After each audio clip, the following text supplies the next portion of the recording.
Welcome back. Nellore జిల్లా కావలి నియోజకవర్గం స్వతంత్ర అభ్యర్థి పసుపులేటి సుధాకర్ కు గాజు గ్లాస్ గుర్తును ఎన్నికల సంఘం కేటాయించింది. దీంతో పసుపులేటి కార్యకర్తలు సంబరాలు చేసుకున్నారు. ఎన్నికల్లో ప్రజల పక్షాన నిలబడి పోటీ చేస్తున్న తనను ప్రజలు స్వచ్ఛందంగా గెలిపించుకుంటారని పసుపులేటి సుధాకర్ ధీమా వ్యక్తం చేస్తున్నారు.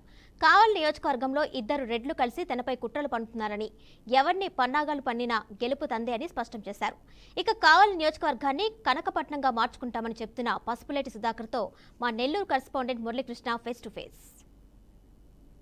నేషనల్ ఉపసంహరణ ముగిసింది. ఎక్కడికెక్కడ స్వతంత్ర అభ్యర్థులకు కూడా గుర్తులు కేటాయిస్తూ ఈసీ నిర్ణయాలు తీసుకుంది. ఇవాళ నెల్లూరు జిల్లాలోని కావలి నియోజకవర్గంలో స్వతంత్ర అభ్యర్థిగా బరిలో నిలిచిన పసుపులేటి సుధాకర్కు గాజు గ్లాసు గుర్తు కేటాయిస్తూ కూడా ఎన్నికల సంఘం ఇవాళ ప్రకటించినటువంటి పరిస్థితి. ప్రస్తుతం మనతో పాటు సుధాకర్ ఉన్నారు, ఆయనతో మాట్లాడదాం. సార్ చెప్పండి, ఇవాళ 2019లో కూడా ఇదే గాజు గ్లాసు గుర్తుపై పోటీ చేశారు. ఇవాళ మరోసారి గాజు గ్లాసు వచ్చింది, ఎలా ఉంది? ముందుగా ఎన్నికల సంఘానికి ధన్యవాదాలు తెలియజేస్తా ఉన్నా. ఎందుకంటే లాస్ట్ టైం కూడా గాజు గ్లాస్ మీద పోటీ చేశాను. ఇప్పుడు కూడా నేను గాజు గ్లాస్కే ప్రయారిటీ పెట్టుకున్నాను. లక్కీగా అది నాకు రావడం నేను చాలా సంతోషంగా ఉంది. అయితే ప్రజలు అందరూ కూడా చాలా సంతోషంగా ఉన్నారు. ఎందుకంటే గాజు గ్లాసు వస్తే మేము లాస్ట్ టైం చేసాం, ఈజీగా ఉంటుందని చెప్పని చెప్తా ఉన్నారు. ప్రతి ఇంట్లో గాజు గ్లాస్ ఉంటుంది కాబట్టి గుర్తు కూడా ఈజీగా వెళ్ళిపోయి మా విజయానికి తోడ్పడుతుంది.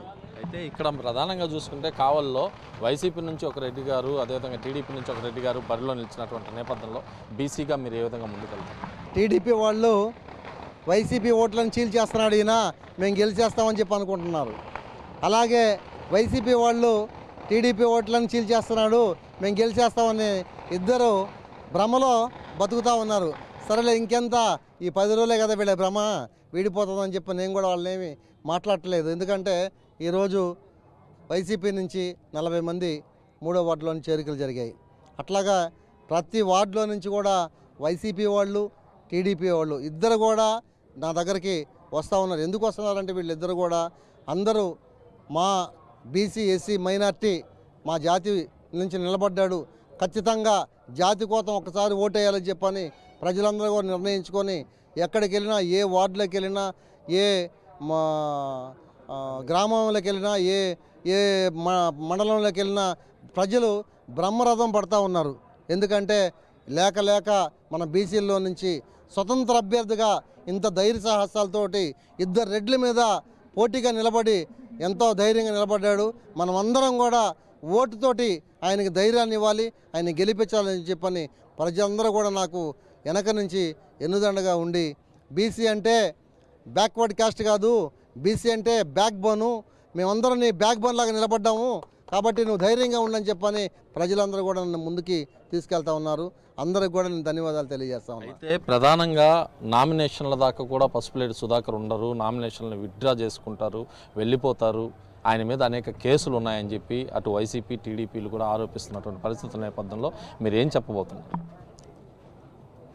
నేను బీసీల్లో నుంచి, అట్టడుగుల్లో నుంచి, ఒక చిన్న అనగారిన కులాల్లో నుంచి బీసీల్లో చాలామంది డిఎన్టీ కులాలని పెట్టున్నారు. వాటికి ఆ కులాల్లో నుంచి వచ్చినటువంటి వ్యక్తిని నేను చాలా కష్టపడి స్వయం కృషితోటి ఒక స్థాయికి నేను వచ్చాను.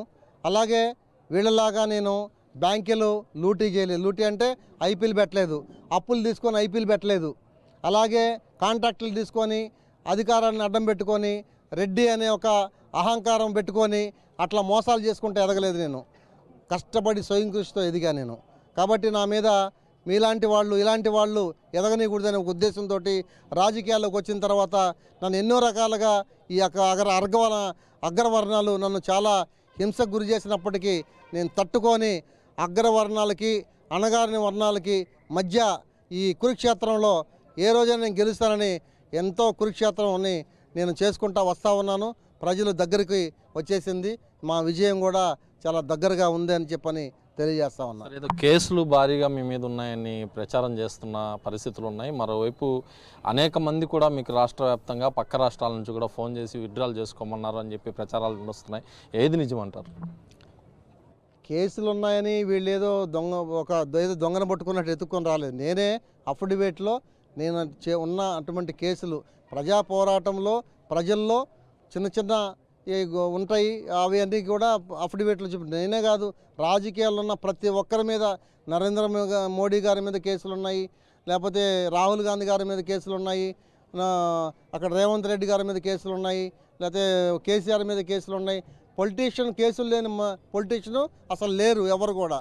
అతని మీద ఏమీ కేసులు లేవు, వీళ్ళందరి మీద కేసులు ఉంటే అతను పొలిటీషియన్ కాదు. అతను ఎక్కడో వ్యవసాయం కూలి పని చేసుకునే వ్యవసాయం చేసుకునే ఒక రైతు మీద ఏముంటాయి పాపం, ఏదో పొలం పోతాడు, పని చేసుకుంటాడు, బర్రెలు తీసుకొచ్చి ఇంటిలో కట్టేసుకుంటాడు, మళ్ళీ పోతాడు వస్తాడు. ఆయన మీద ఏముంటుంది? మేమంతా వ్యాపారాలు చేసాము, రాజకీయం చేసాము, దేశవ్యాప్తంగా తిరిగాము, అనేకమైన పనులు చేసాం. కాబట్టి కేసులు ఉంటాయి. ఉన్న వాటిని అఫిడవిట్లు చూపించాను తప్ప నేను దాచిపెట్టలేదు. దాని గురించి మాట్లాడడం ఎంత అమాయకత్వం. ఆయన మరి చదువుకున్నవాడు, మేధావి అని చెప్పి చెప్తా ఉన్నారు. ఇంత అమాయకుడు నాకు కూడా తెలియదు. నిన్న ప్రెస్ మీట్ పెట్టి చెప్తా ఉంటే దాని మీద ఇంత అమాయకుడికి ఈయన ఎట్లా టికెట్ ఇచ్చాడని నేను కూడా ఆశ్చర్యానికి గురయ్యా. అది మొత్తం మీద తీసుకుంటే ఏదైతే గాజు గ్లాసు గుర్తు కేటాయించడం ఖచ్చితంగా కూడా తనకు కలిసి వస్తుంది. ఈసారి ఎన్నికల్లో ఖచ్చితంగా కూడా భారీ మెజారిటీతో గెలుపొందుతామని చెప్పి పసుపులేటి సుధాకర్ చెప్తున్నారు. మరోవైపు 2019లో ఇదే గాజు గ్లాసు గుర్తుపైన పోటీ చేసినటువంటి పరిస్థితి కూడా ప్రస్తుతం అయితే ఉంది. మొత్తం మీద ఓవరాల్గా తీసుకుంటే ప్రజల పక్షాన పోరాటం చేసి ప్రజల పక్షాన గెలుపొంది తీరుతామని చెప్పి పసుపులేటి సుధాకర్ ధీమా వ్యక్తం చేస్తున్న పరిస్థితి ప్రస్తుతం కనిపిస్తుంది. వీడియో జర్నలిస్ట్ జోషితో కలిసి మురళీకృష్ణ, బీఆర్కే న్యూస్, నెల్లూరు జిల్లా కావలి నుంచి.